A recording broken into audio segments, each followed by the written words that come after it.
Well, hello, everyone, and welcome to episode 7 of the ICE podcast with me, your host, Austin Haney. And today we're joined by a really awesome guy, an incredible photographer named Isaac Apon, who is a photographer here at Liberty. And he's going to share a lot with us about how you can just take your photography or whatever creative thing that you do to the next level and not just settling for doing the same thing that everyone does, but really adding your special sauce to it. So Isaac, thanks for being with us today. Yeah, happy to be here and honored to be the first one in person. Yeah, me Special. too. It's going to be super fun. So tell us a little bit from the beginning, how did you get started with photography and kind of learning this is a way that you can, express yourself creatively? Yeah. The photography side of things started pretty early, sometime around middle school, and I had saved up. My first job was working at Publix. I was a bag boy at Publix. And so I saved up so much money, which totaled around $200 by the end of it. Okay. And my mom and I went to Best Buy because I really wanted to get into photography. And at the time, she had a Rebel T3i, which in my mind was the pinnacle of what to shoot on. And lo and behold, I only had $200. So, which I think can get you a T3i now, probably. Probably can. But I got a Sony CyberShot. And actually, I still have it on my shelf at my house. I want to break it out for a shoot. Special shoot? Yeah. But it's this tiny little aluminum camera where you flip the switch on and then the lens comes out of the body. I think it was like 10 megapixels. Okay. So it was pushing for sure. And then I started taking the same pics that everybody starting photography does. So it was the macro shots of the asphalt and flowers and nails sticking out of there was one. It was like a railroad nail. Okay.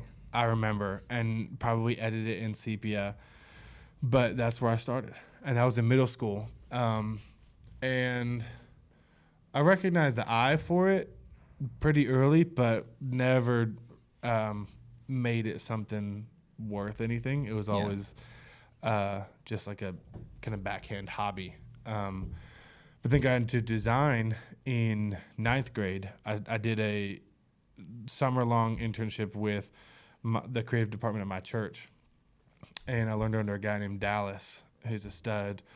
And would just toss me projects and probably scratch his head wondering why he brought me into the fold to try to design things.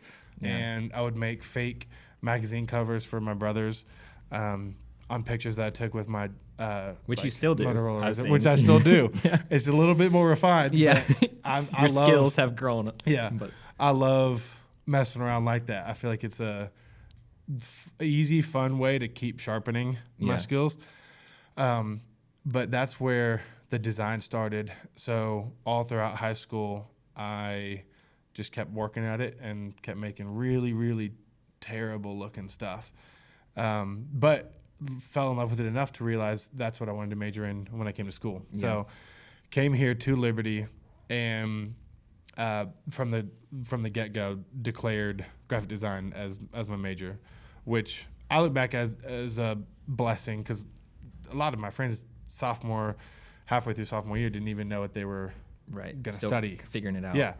So you were doing a lot of experimenting from all the way from middle school, high school, and then coming here. Was there something within graphic design that you're like, this is why I enjoy it, this is what's really fun to me? It's a bad answer, but I don't really have. There wasn't a part of design that I loved, and it wasn't it was an outlet for me to share what was going on inside. I wasn't thinking of any of that. I was just I just love taking pictures. Yeah. I think the methodology behind that has grown so much as I've grown, but at the beginning I just thought it was cool. And it was something I was good at. I'm not good at school, and I failed out of math twice in high school and twice in undergrad here at Liberty. But my mom always said, she's like, Isaac, you're really good at art. So just do that. You have to pass your classes because you need to graduate, but don't worry about your grade. Just get it done, and then you'll make a living doing art. Yeah. So shout out to my mom, and sticking with that kind of mindset, not getting discouraged that I'm really bad at taking tests. And I was pretty good at English and writing. But other than that, I tried to clap out of as many of the like gen ed regular courses as possible, just because I wasn't good at them. Yeah. Oh, I like that, because I feel like we tend to emphasize in school and stuff, like be good at everything, kind of be like well-rounded. It seems like the ideal, but it feels like you were doing things you really just enjoyed. Like it came natural and fun to you. And it seems like there's a benefit in focusing on something and almost like growing your strengths rather than like trying to spend a lot of time edging out your weaknesses or something. But and I've learned now, like I try to be well-rounded. So like I need to understand basic principles of a lot of things, but like I pay people to do the things I'm not good at. Yeah. And I realize I can do these things well. I can't do these things well. Yeah. So I'm not going to expend my energy trying to do something I'm not built to do. Like I've got brothers who are really good at the like analytics, finance side of things. Yeah. And that's not me. So I pay people to do my taxes. Yeah. And realizing that has freed up more space to, like you said, just do what I love rather than trying to fit a square peg into a round hole. Yeah. I've found like even I started freelancing this year doing weddings and stuff, and you learn really quick, like there's things you're good at and that you enjoy, and there's things that like you're not good. And it feels like if you become the, like, I guess the clog of everything has to run through you, it can become like really draining. So dude, that's so smart. What was one of the first things you realized you couldn't do? There was many things I realized I needed to get better at. But I think part of it was like learning how to edit some things. I realized I love going out and filming things, and then I would get like all these video clips back to editing room, and I was like, I have no idea how to sort this out. I could color grade them, but how to sort them. So getting some people to help me learn to like tell a story through video and stuff has been really helpful. And even just like having templates and stuff for like, every time a client would email me or something, I was typing them like a handwritten letter. Yeah. And then I was like, this is taking so much time. I might need to get like a template in a system to kind of help me out with this. So, So, that's awesome. So you got a graphic design degree. And then around that time you started like working here at Liberty, and I know you've been working with the football team and stuff. So tell us just kind of like what you've done with the football team, and maybe like a few of the things that you feel like you've learned through doing like social media and stuff for Liberty. Yeah. My first job right out of school when I graduated was for our Office of Spiritual Development, which is a massive department. They handle all of our on-campus speakers and convocation that we do 3 days a week. Yeah. Where it could be a leader in the faith, or it could be a presidential candidate or a musical artist. It kind of spans across the board. But I started doing graphic design for them, and right as I was nearing a year on that, I was approached by our front office for athletics saying, we're thinking about creating this position. Is that something you'd be interested in? And at first I said, no, thank you, though. I appreciate it. I like what I'm doing kind of thing? Yeah. But obviously from the question, I started to sit in it and think, like, is this what and I really did, at least at that time, like the ultimate goal was to work for Nike, and I loved athletics, played football throughout high school, and it took about probably 3 months of praying and asking smarter people around me, is this a good idea, to where I realized, like, okay, this is exactly what I need. So I stepped into that in 2017, and it's been a whirlwind ever since. Like, we started with very, very humble beginnings on all fronts. Like, talking to our front office, they were kind of saying, we don't exactly know what this is or what this looks like or what it should be, but we trust that you do. And thankfully they trusted me. Yeah.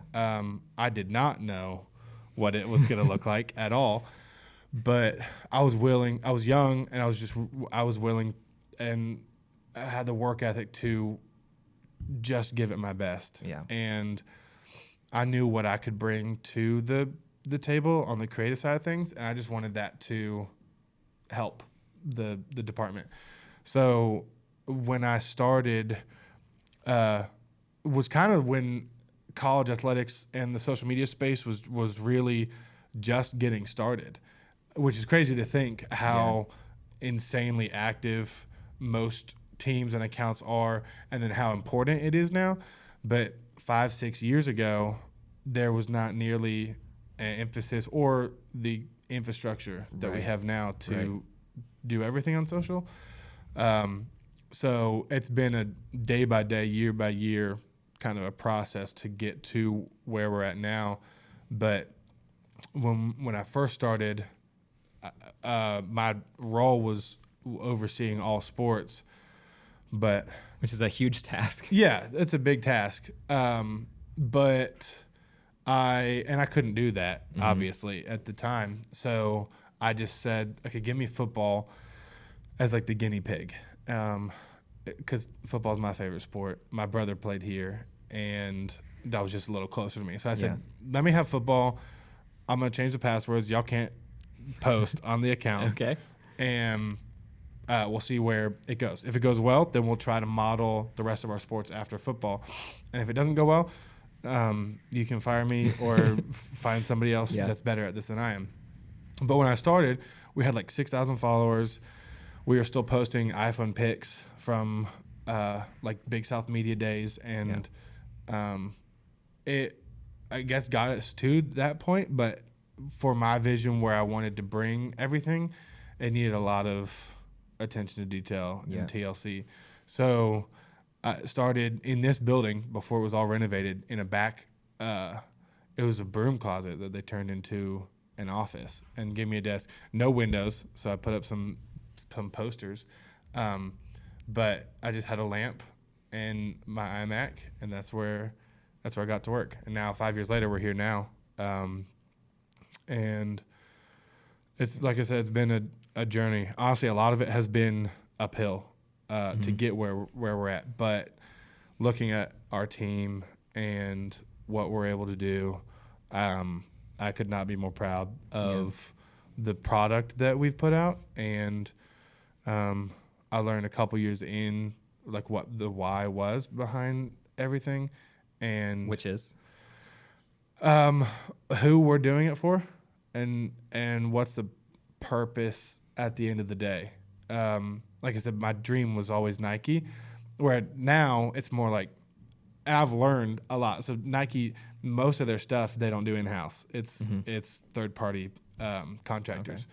So it's become less of work for Nike and more for like, it'd be dope to contract out a project to work with Nike. But like the first couple of years, I felt like I was cheating Liberty with my skill set, and I wasn't giving everything that I should have. And I felt really convicted at one point, and I felt like if it was like when I get to Nike, I'll start working. When I arrive at this place, then it'll when I'm hired by this company, then I'll learn how to light and rig a set. When I get to Nike, I'll learn how to really operate a professional camera.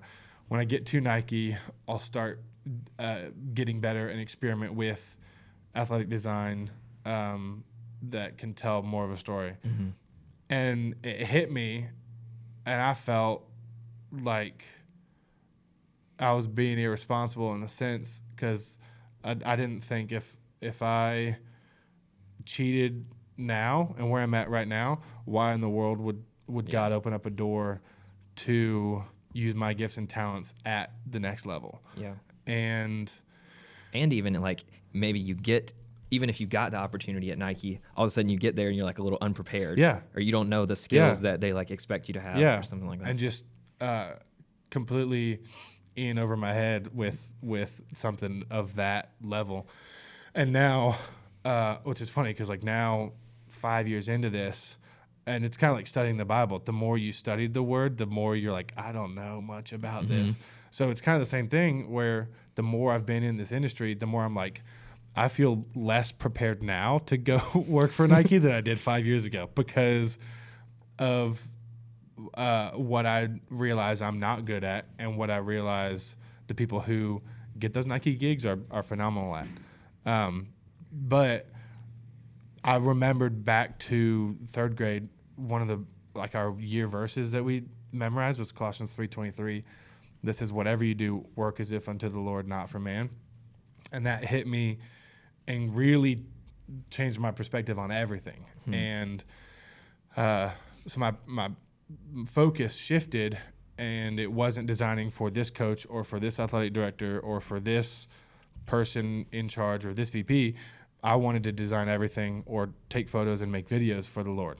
And at the end of the day, if that was my goal, I found out more often than not, everybody underneath that's going to be pretty pleased. Yeah. If I'm designing and creating to give that glory back to God, who's the ultimate creator, any human underneath that has most of the time been excited with the work that I create. Yeah. Dude, that's really good. I love that. And so you found your why, and you found I guess the inspiration behind everything that you do.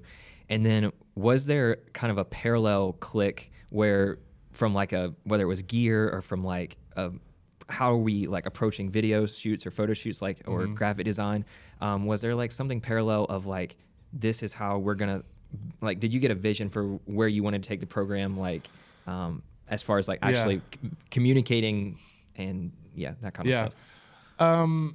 At the onset, I had really big goals of where I wanted the department to go, and took it kind of from a mentality of Dabo Sweeney when he first started at Clemson. And the story I heard was when he was the interim coach. He wasn't supposed to be the head coach. And he was at the board meeting right after he was brought on the team. And the school president, the entire board of trustees, everybody of importance was in this meeting. And they said, we want to be the next Alabama. We want to be the next Ohio State. And Dabo, after they all done talking, he stood up and said, and I don't know how old he was. He was probably in his 30s. He says, respectfully, I don't want to be Alabama. I don't want to be Ohio State. I want to be the next Clemson. And that interview was kind of the thing I grabbed. And I was like, okay, that's what I want for Liberty. And it's laughable. It was laughable seeing where we were at that point and saying, I want people to look at us and find inspiration. But that was the goal. I wanted to create, whether it's photo, video, or design. And I wrote it down in my journal that got pinned on the same Pinterest boards as the greats, Clemson, Ohio State, Alabama, and then got tweeted in the same threads as those that I was looking up to for inspiration. So from the get-go, that was the goal. I didn't know how to get there or how long it was going to take. And it took a lot of, and it wasn't I wasn't creating to be in that same space, but that was on the same stovetop of things I was running that I wanted to get to a level where at some point we're creating a body of work that's good enough, that's inspiring enough to be in the same conversation as all these other people that I look up to. But it really wasn't until I had that conviction moment of I'm not doing the work, where I grabbed a hold of Colossians 3:23 and then kind of flipped my work ethic on what I was doing professionally. It was at that moment that I was pinned in the same Pinterest boards and the Twitter threads. So the moment I gave it and surrendered it all to the Lord was when he started to bless it. And since that point, it's still been a journey and it's still been hard. And I feel like that would be so helpful though, like especially for someone that's kind of stuck in a rut, whether they're like working at a job, doing work for another person or another like church or group or something, or if like they even work for themselves, like they film weddings or do whatever else, but they're kind of in this spot of like not seeing really the point of what they do, and they're doing the work, but it's not really inspiring them and meaningful to them. I think like having that perspective of you're doing it from the Lord, and like trying to think of how can we not just be imitators of everyone else, but like Mm-hmm. what would it look like to kind of do something new? And that's like inspiring, and I feel like can spark Yeah. a lot of ideas Yeah. for people. And so I kind of want to bridge from that into like, you know, one of the reasons we're talking today is because when I see a photo from you, it could be something simple like it snows at Liberty and everyone's out like taking their iPhone footage Yeah. of snow, but then all of a sudden at some time during the day, Isaac's going to drop his picture of the snow, and it's just going to be like, okay, what the heck? Like, why did any of us take pictures of snow, you know? But there's so many different aspects, from whether it's a snow picture to like I know you got an interest in cars and stuff, so you'll take a picture of a car, or even like I think athletes, and it's been kind of your focus with Liberty. Yeah. But like, you know, a guy wins an award, like Malik wins an award for football or something, or I don't know, a basketball promotion or something like that. These are like next level photos that are like really cool and really like I can tell a lot of intentionality went into them. So I'm wondering, like, you know, you said we want to be us, like we want to be like people to look up to us. What do you feel like are almost the qualities that make us now, like Liberty, or even your style? And I guess how are you pushing yourself to create in ways that like others aren't? I guess. Well, thank you for the compliment. That's kind. I think it started a couple years ago. Obviously, there's very few things out in the world that are original, because most everything's been done under the sun. But when I was first starting out, it was more of carbon copies of, and I wouldn't post them, but I would just mimic what other people are doing, which is a really good practice to get better. Just don't post it.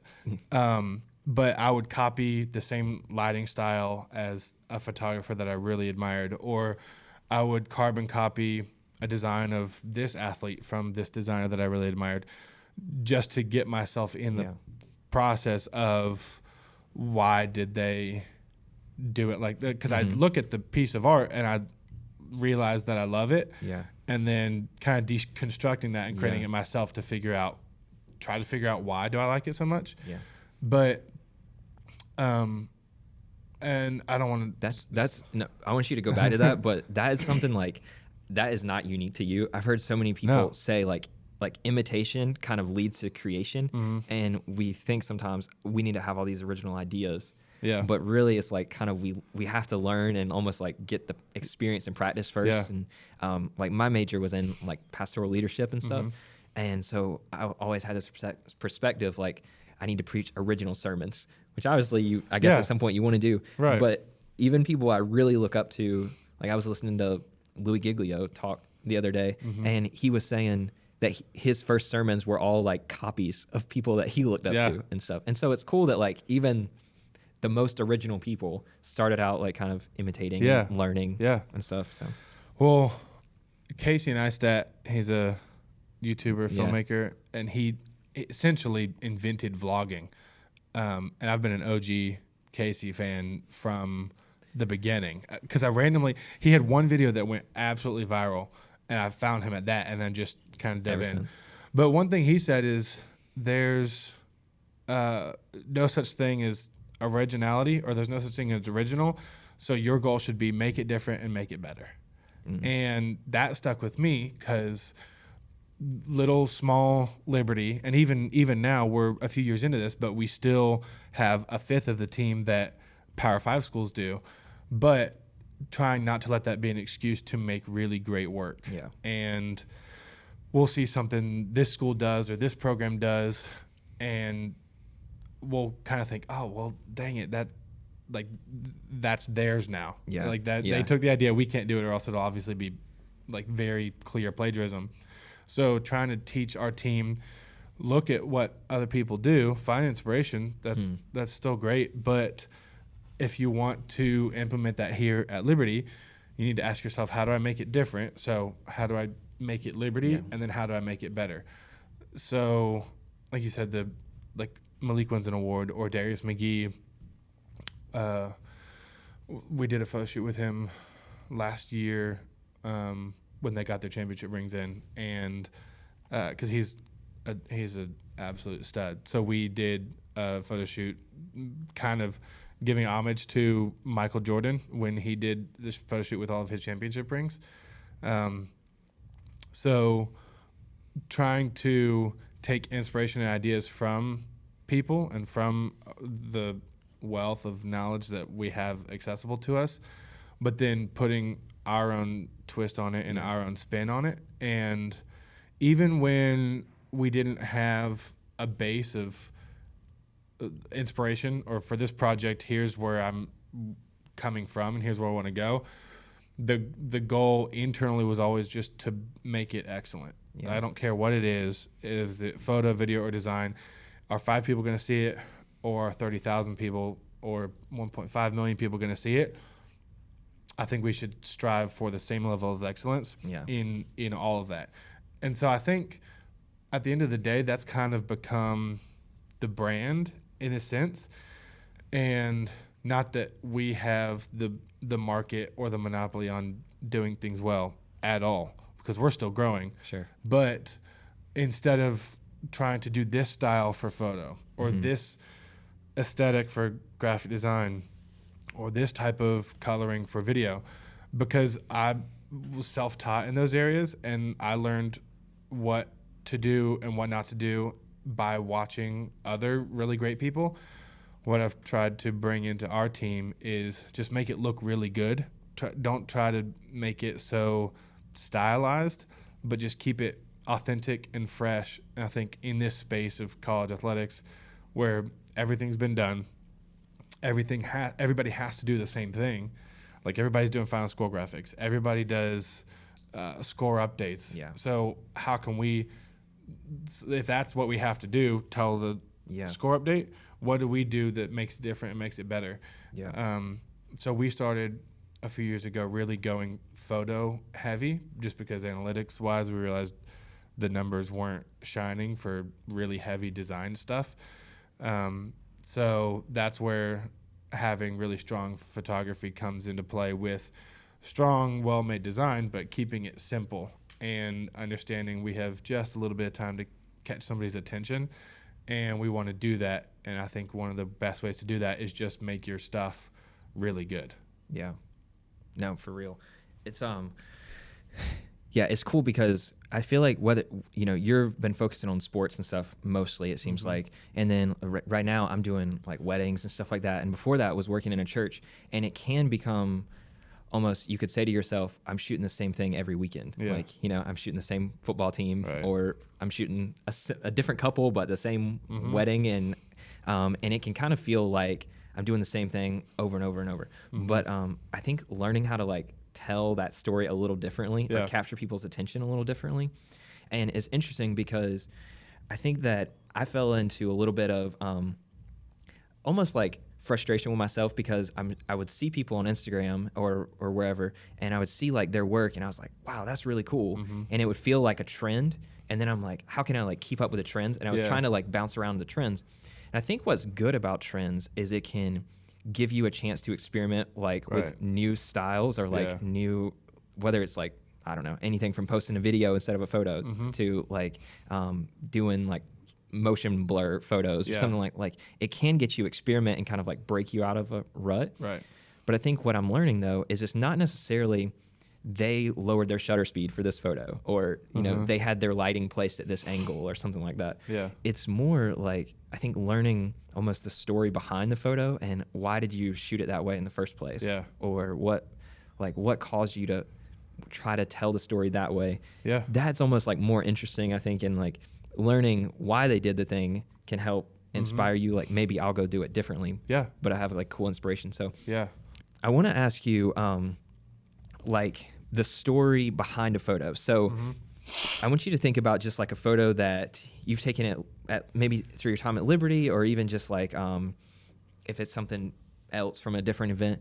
And is there a photo that you feel like just really has like a cool creative story behind it, where you were, I guess, is one of those examples of you weren't just like taking the shot that everyone takes, but you really had a cool setup to it? Right. I think for backstory behind a lot of my work, I think more recently, is where the influence comes from.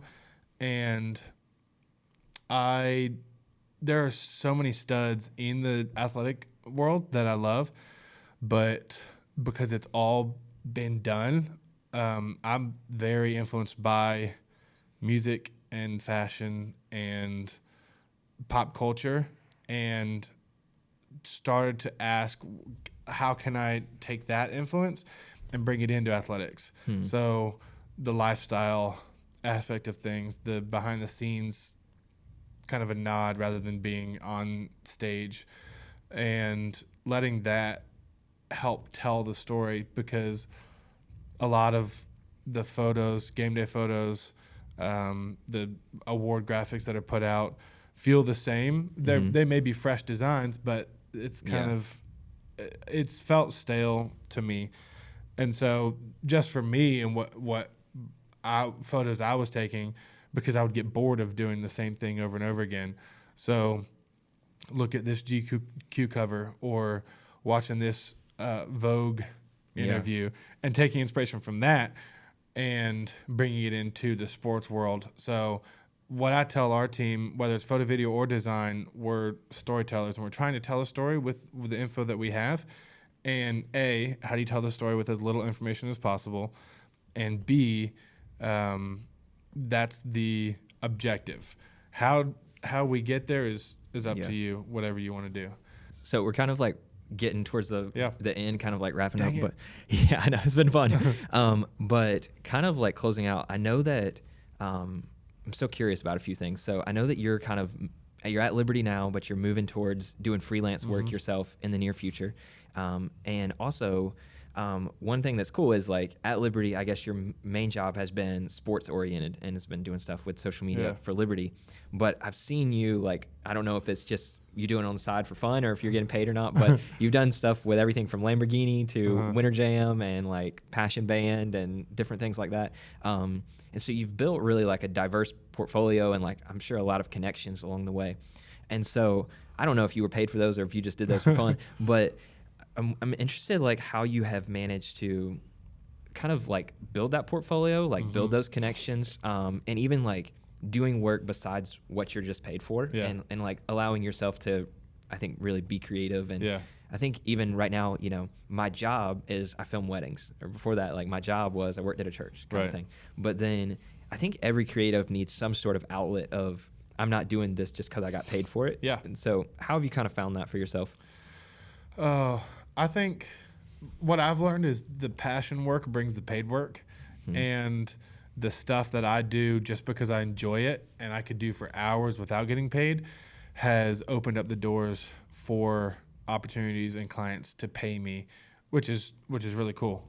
But in some of the shoots that I've had most fun on, I didn't make a dime. I probably spent money trying to pull the shoot off. But like I said, I'm a student of the craft, and I want to learn how to be a better cinematographer, how to be a better designer, and how to be a better photographer. And you don't do that without practicing. And it's the same. I want to have the same mentality that Kobe had and that Deion Sanders had. I just watched an interview with him a few weeks ago, where your mindset changes on practice, and you can have some people go to practice just to practice. But I want to practice to get better. And I am more than fine with spending hours on end watching tutorials or being out in the field messing up and trying to learn this. Like, you don't learn studio lighting by watching YouTube videos. You learn studio lighting by playing around, doing it, and taking horrible looking studio photos. You don't learn color grading in Premiere or in DaVinci by watching other really good people do tutorials on color grading. You learn by doing it. And I love being able to see the dividends of that. The more work you put in to try to get better, obviously the more it pays off. Like the Lambo one, I have a friend that has a Lambo, and I good called friend him. to have. He's a great friend. Aside from the car, I said, We got to film a commercial for your car. He's like, yeah, we probably should. So we spent, I don't know, probably like 8 hours. I like the week before I went out location scouted and then came up with ideas of the shots that I wanted. And we just had so much fun. Like I was strapped into a 5-point harness, hanging out the back of my truck, filming this Lambo going down the street, and got a bunch of shots and then tried to come up with some sort of a story after that, which sometimes works. Most of the time you need to have your story in hand before. But I figured this is a Lamborghini. I think the story will tell itself. Filming at sunset. Yeah. Yeah. Didn't have to do much work there. But I made that just for fun. I spent the money to get it accomplished, but I was really happy with how it turned out. Yeah. And it was probably 2 weeks after that, a friend of mine called me who was doing an actual gig from Lamborghini. And he was like, hey, I love the shots that you got. The location was really sick. I've got a job with Lambo coming up. Can you be the DP creative director on it? And I said, let me think about that. And I thought really long and hard if I wanted for to like do 5 seconds? For about 3 seconds. And I said, yes, I'll do it. So then that one, it was all his gig, and I was just being a part of it. And the photos I took for that wasn't even the scope from Lamborghini. We were making like 7 videos for their social. And in between shots, I was just taking photos for fun, but then we sent them to them and they've posted, I don't know. It's cool. They've posted them a bunch, they've posted a bunch of them. But stuff like that, like I did the personal work and had fun with it. And then that brought the real gig. It seems like that is really key. Like one, just being willing to do the work and stuff, like even if they're not paying you kind of thing. Like we talked about that earlier, but then also like, I think that is really an indicator of how successful you can be at something is if you're only like willing to do it whenever you're getting paid to do it, and you're not going to like put in extra hours. There's probably like a ceiling as far as how high you're going to go and whatever it is. But it's really is fun. Like when you find something that you're out, like for me the other day, I was like learning how movies do lighting at like 1 a.m. And I was like, why is this so fascinating? And I'm like moving lights around my house trying to like figure this out. And it's like, it's cool to find something that really excites you like that, because you put in the energy and then you start to find opportunities that are really exciting and fun. And all the stuff I've done for fun on the side influences everything I do professionally too, because there's no stress on the stuff I'm just messing around, because I'm not having to meet a client's proposal. There's no money on the line. I can just while out and try to make something that looks really cool. And then if it's effective and if it's pulled off, then I can bring that to the stuff I get paid for. And try to expand the portfolio. Because like I don't just want to be good at lifestyle photography, but I want to know how to light for a movie, and I want to know how to light for studio shots too. Because if the Falcons ever called me and said, we want you to do our media day shoots, I could confidently do that. If Falcons, if you're listening, we've got our red background. But that's where a lot of the inspiration comes from, is the stuff that is stress-free and you're just doing it with your friends and having fun. But almost all of the paid gigs that I've gotten have come from doing the free work. And so don't discount that as something that's not important, but that's where I've probably grown the most. It sounds like that's almost like, I came in wanting to ask you the question, like, how do you take like those next level photos, or how do you push yourself from being just like, I'm taking the average shot to like, I'm going beyond that? And it seems like what we've talked about has almost been have fun, like enjoy what you do, find the things like, whether it was you are interested in fashion, so you figured out how to bring that into like football and stuff like that, but you find those things, you have fun, you keep like pushing yourself to do great, to not just serve people, but the Lord. And it's taking you some really cool places. It has. And all glory to God.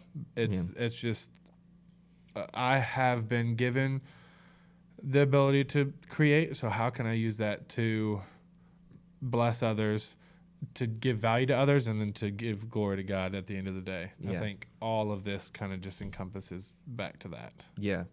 So going from here, like, what are you excited about? Like, I know you've been working at Liberty, you're So headed to much. freelance. Yeah. But I'm interested, like, if there's a type of role that you're excited about, but also just like, as far as creatively or continuing to like challenge and push yourself, like, what are you fired up about? I am kind of all over the place with that, and I've talked to some professional photographers who are in a niche and they just do this, which works for a lot of people, but at least for me right now, that doesn't work because I like taking pictures of cars, and I like designing logos for nonprofits, and then I like making music videos, and at least right now, I'm getting paid to do this, so I don't see a reason to stop. But I'm just excited about seeing what the Lord has for me, because I know He has some things planned that I couldn't dream of. So I'm just trying to be faithful with what I have, and experimenting with a bunch of different genres. The sports world is awesome, but it is exhausting, and I'd love to be able to design a logo for this nonprofit one week, and then the week after that film a country music video, and then the week after that do some sort of lifestyle athletic photo shoot, like the one we just did with Malik. So there's not necessarily one answer of something that I want to get into, because I have a lot of different passions. But at the end of the day, I think the biggest passion is just trying to get better at what I do, and then, like you said, just having fun with that, while still being able to put food on the table. Yeah. Right on. Well, I hope you can continue to do that and, like, Me too. find that thing, keep putting food on the table and doing the things that you love. And Isaac, it's been really fun. So thanks for being on the podcast with me. It's been a pleasure to be here. Thank you for having me. Yeah, right on.